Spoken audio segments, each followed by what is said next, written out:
a better Nigeria? Is it a myth, or do we keep hoping? Nigeria is a highly religious country. How come corruption thrives? Why is adoption not encouraged in Nigeria? Is there a future for the Nigerian youth? Being rich and famous, is that the only drive to be an artist? What makes a great nation? Is it the leaders? What about the people? This is Answers with Dr. Redru. Hello listeners, my name is Bobby and I'm standing in for Obi. This is Answers with Dr. Redru, where critical life issues are clarified. This is our 51st episode and we are glad to have imparted society. We are glad to have talked about things that relate with people, the common man, the businessman, the politician, and everybody around. And today we will continue on the discourse of religion that we started last week. And it was hot last week for us here. We had an exciting time asking questions, throwing back questions with Dr. Redru. And today we have our resource persons in the house. Dr. Redru, you're welcome again. Thank you, Bobby. Yeah. Ejiro is here with us today again. Ejiro. Thank you very much, Bobby, and good evening, listeners. Good. Matt. Thanks, Bobby. And we have Agada Michael too. Thank you, Bobby. Good. So, Matt, last week you raised something about religion and politics, and you had an analysis of the political climate right now in Kaduna. I want you to say something about it. Before I go into that, I wanted to ask this question last week. You know, Dr. Redru kept talking about lawlessness and religion in this light. You know, once people do not consent to a certain religion, right? For, you know, in our case now, our religion being the Constitution, there will always be that, you know, element of lawlessness. Yeah. And we see this around. So I want Dr. Redru to just throw more light on that, because it seems we connect lawlessness to a certain, you know, criminal, you know, phenomenon, which we might not really look at it from that standpoint, because a lot of it has to do with how educated we are. So I want you to really, you know, throw more light to us. Fine. Thank you very much for that question, because, you know, there's something about law. Law as defined and guaranteed by the Constitution, you know. And there's a narrative that goes with it, or a refrain that you cannot claim ignorance of the law. That is, that presupposes there's an assumption that everybody must know what the Constitution says. Right? You can't say, I didn't know I shouldn't beat somebody. I don't know about battering. I don't know about, you know, I don't know I shouldn't have stolen. You know, I'm not aware. No, you cannot say that. So and you're very right, because when we hear lawlessness, the Constitution doesn't come to mind. For example, you always hear that what is missing here, that we don't have a nation of rule of law. Where the law rules, everybody's in check. You know, when you know that you drive on the wrong side of the road, right, there is no problem. You are going to pay for it. You will be punished. You will be sanctioned. You see, that's where, again, we have this thing we've been talking. And you know, Nigerians, we love to talk a lot. This, we say, culture of impunity. The word impunity, many times, many people don't even, because, you know, maybe this episode we are trying to clarify some words. The word impunity is where people do things that are wrong and they're not punished. Yeah. Where they're not punished. You know, so when people do things wrong and they are not punished, there is no nation on earth where there is no corruption.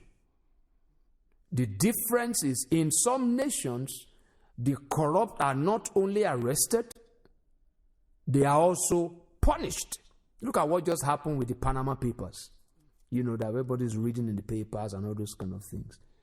A country, they've already lost their prime minister. You know, some names came up in our own country here, and life continues as if it's okay. You know, life just continues. You know, it's not a problem. Iceland, the prime minister has resigned. But you see, here, there is no nation, civilized nation, where you have this kind of fuel crisis. That's lawlessness. Because when the custodians of the law don't respect it, don't expect it to be obeyed by those, this is systemic failure. For we're going to be this, we are grinding to a halt. A responsible government will have said, I think this is a disgrace on my position, and I think I need to step aside. We don't have that in our culture in Africa, but we need to be able to say that there's a way the law rules. There's a way things should work. And it's because we have totally, de-emphasized, we've totally weakened the constitution, because it is the people that gives this religion life. It's the people that give it life. So when you have a lawless country, it's because we have forgotten about because when you have lawlessness, there are no boundaries set. People remove the boundaries. We can trample on other people's rights. We can do whatever. It is my right to always see that there is fuel available for me to be able to move around and do my business. It's my right. It's it's not just it's a right. It is a right. I must have it. Right? I must have it. It's a right. So, and you see, people know the Constitution because there's the question Bobby asked last week about education. We need to have a structure, a system where people are educated about their constitutional rights and privileges. I can't go in there in detail. I think I've mentioned it because, before on this program, because that has many sides to it. Because the privileges is what guarantees your rights. And the rights also guarantees your privileges. For example, it is your right. It is, the duties, the rights, the privileges. You have constitutional duties, constitutional rights, constitutional privileges. It's a duty for you, for instance, to pay your tax. When you do that, you can demand good governance. If I pay my tax, I must be able to drive my car on a smooth road. That's it. If I pay my tax and there are potholes on the way, like I called it boreholes, on this program, then there will be wahala. There will be wahala. But because we don't have any duty, I don't pay tax, nobody asks me, then if there is no good road, I don't have a right to ask anybody. So these things are all interwoven. But citizens would love to pay tax if they know how the tax translates to good life. That's it. So everybody needs to come under the authority, the sovereignty, of that constitution. It's sacred as far as we are concerned as a people. Okay, Dr. Reggie, before you go ahead, I want Machi to come back to that Kaduna issue, because I know it's pressing right now in the minds of many people who are our listeners. Good. Well, you see, when we talked about this, there was something missing. We didn't, really discuss how now the people of Kaduna State are supposed to now interpret what was being done. Okay. Because everybody is interpreting it from different standpoints. Yeah. Someone is interpreting it from his faith. Someone is interpreting the law. Yeah. So, Now, you see, when we have a society where the law rules, what Kaduna State indigents should do right now is, number one, they all have representatives in the house. Right? What do we want? We go and talk to our representative. Right?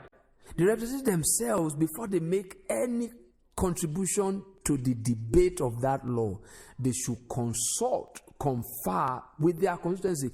And guys here, what do you want? What do you want me to say there? That's it. You see, that's where, because that law that will eventually come out from this bill must be the aspiration, must be what the people want. Because you cannot bring people under a law that they have not consented to. So that law must not be something somebody is doing by fiat. It must not just be what the governor wants. At the end of the day, the governor too is a representative of the people. So if the people say they don't want it, it never becomes law. So there is no need to fight. What the governor has done is right. The governor has not written a law because he cannot. It's a bill. It's a bill. It goes to the people through their representatives.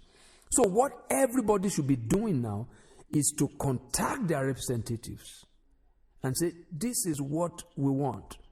There's a bill coming, and then the government also owes it a responsibility to educate, inform. This is exactly because once the people perceive you as working against them, even if they're in a minority, right, you have to listen to them. Once they perceive you start having problems, even when you want to do something good. And that's where I fault a lot of our governments. We don't respect the people. We don't believe we owe them any explanation. We don't believe so. The government officers, they forget that the people are their bosses.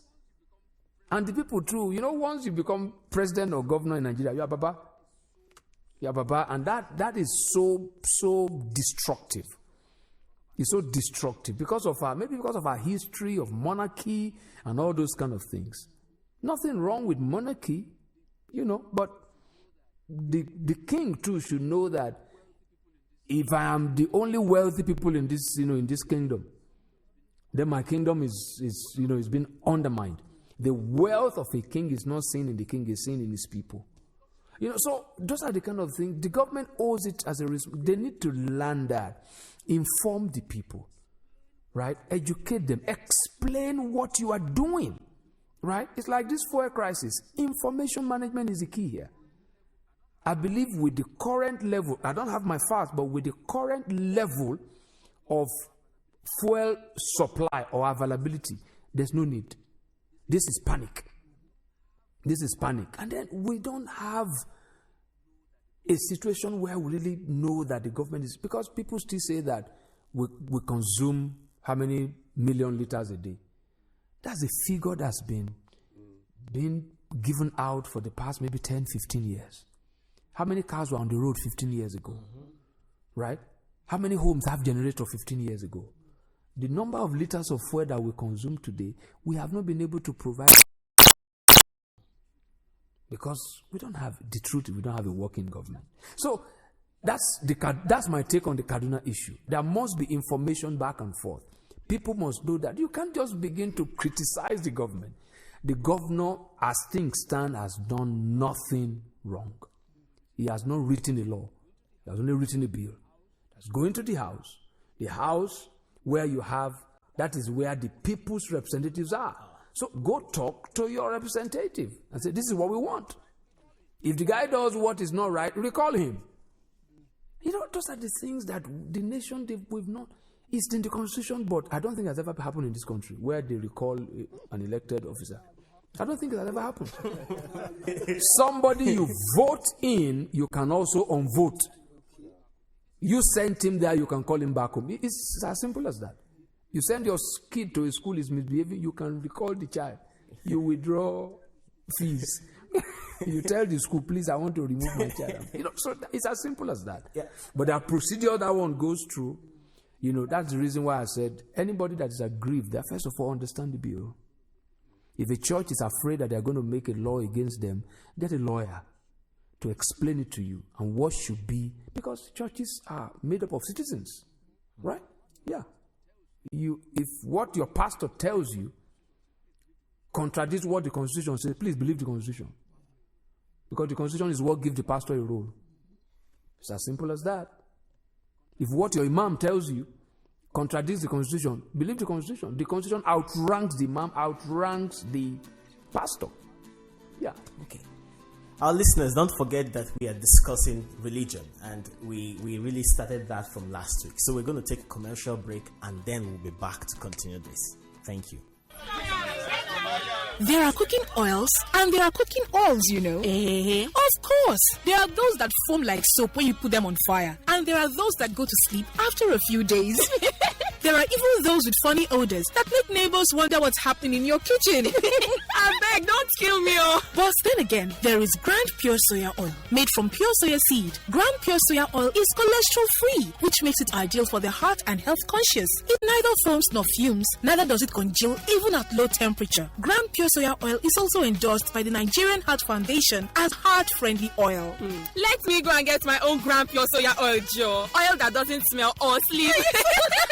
Grand Pure Soya Oil, a heart-friendly oil you've always known. Welcome back. This is Answers with Dr. Reggie.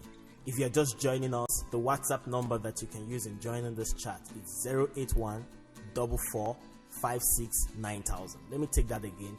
081 44 56 9000. You can check out the website answerswithdrreju.com. That is Drreju, Reju. And then you can like our page or post your questions or your comments about these discussions we're having here on Facebook, Answers with Dr. Reju. Ejiro, what do you have to say? Yes, Dr. Reju, you actually said the masses can get their opinions to the representatives. That's right. Which is going to form the boundaries of the law. Okay, of course, in our own Nigerian situation, we realize that there is no much interface between the members of the house and their people. Yeah. But I'm looking at a situation whereby some people tell their reps, we don't want this, and then the people who say it is fine. If it comes to that point, and we're talking about religion, and then there's quite a very hostile. Is a highly emotive thing in Nigeria. Yeah. So what if we come to that point? We want to look at, we were talking about averting lawlessness, and then we find out that about 50-50 or 49-41 thereabout don't maybe want it, don't want it, and it passes. We are not that educated in such a way that we can say let's allow it. It can stir up violence in some places. So what exactly do we do? Yeah, again, it comes down to how much the people know what avenues are available to them to seek redress. There is no law except the people want it. Even if the house pass the law, an individual can challenge it in court. You can challenge it in court. I don't think many people know that. Now, is it what we might do on this program, right? At certain times, like we did at a time when we actually brought a lawyer. I am not a lawyer, but I really have a burden. I really desire a society, personally, a society where people, they have civic consciousness. Because that's what we avert violence. There's no need to fight and lose lives. The people that are passing the law and writing the bill, you never hear a governor's child dying in a riot, or a member of House of Reps being killed. No. It's the common innocent people who don't. They're the ones who will just go out there and start fomenting trouble. So people need to be educated how much power they have. It's the reason why people take voting lightly. Because even if that law passes, right, citizens need to know that, just 4 years, we'll be back. That house member will not go back. Right? That governor will not go back. Right? And then when we want to choose the next governor, this is what we want. That law that was passed the last time, we want to repeal it. That's it. Because laws can be repealed. We don't want that law. We don't want it. So when people understand the sacredness of law, we will live differently. We would be interested in what becomes law. So those are the kind of things, but we don't know. You just go to the street and all those kind of... Going to the street is valid. It's part of pressure. But it must never be violent. It is knowing that there is power. I just made the example of Iceland. The whole street was full because people see it as an insult that our prime minister, the person who is the image maker of our country, is being found in a compromised position of somebody who is undermining the economy of this country, is evading tax, is going to stop some money offshore. And this, no, that's not who we want to be. Because who the prime minister is, they apply that identity to all of us. So the people, first of all, need to, and maybe this whole process, the procedure of recall, maybe we need to get a lawyer here one day to actually educate, tell the people the procedure. How do we initiate the process? How do we, once the people, because politicians don't want people to know. They don't want, and that's why they throw up the scent, especially this issue of religion. I don't know if we are still going to come to that. Politicians use religion because people don't know what it is. Because they mix religion and faith. Because religion in Nigeria has become that's highly emotive. So we vote with that kind of sentiment. He's a Muslim, so I'm going to vote for him. He's a Christian, so I'm going to vote for him. He's my tribesman, so I'm going to vote for him. Those things don't work. They don't work. Let's look at the issues. A lawmaker must be somebody of high integrity, that it goes through a whole process of appraisal before that person gets there. Because once the person promulgates the law, we have to submit to it because it becomes our religion. It becomes what set boundaries. So it is the people, and then the responsibility of government to be able to come sincere. We're all working for the greatness, for the effective function of our society. That's missing. But if we balance one another, if I as a citizen is so concerned about what becomes law, the guy who makes the law will be conscious that we won't just take anything. So the Kaduna issue is a challenge, because of what I hear on social media and what I hear around, we are still operating from an uninformed position. Okay, Doctor. Yeah. If ultimately this issue comes back, or is to come back to the people through respective channels, maybe the House, then where does referendum come in? Can we apply referendum to this case? Oh, referendum, no. Even the referendum, the law has to make it happen. It's like the debate that came out during the national conference. That can we subject what comes out of that conference to referendum? And the issue then was that the Constitution does not give room for that, because that has to go to the House. It's only the House that can say, okay, let's go to court. So I'm not a lawyer, so I don't know, but even when the referendum issue came up then, it has to be subjected to law. The law has to be able to guarantee it. Because if you do the referendum by fiat, somebody goes to court and they discover that the law does not, give room for that, it becomes void. So, all I'm trying to say here is that regardless of how incomplete, defective our present constitution might be, if obeyed to the letter, it can still guarantee a great nation. Because we don't understand the supremacy of law. That our constitution is what set boundaries. It's what limits, what restricts me from doing what I like. In a nation where everybody does what is like, that's lawlessness, and it's a recipe for anarchy, for chaos, for a state of anarchy. Yeah, that's it.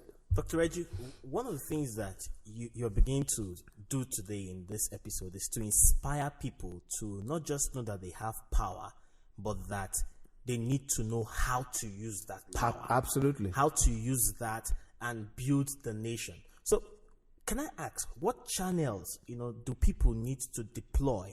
Do the nation as a whole need to deploy so that people can know the power they have and how to really use it so that we can avert lawlessness? Again, we're going to structure institutions and systems.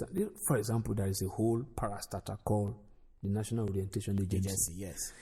But again, it's funded by government.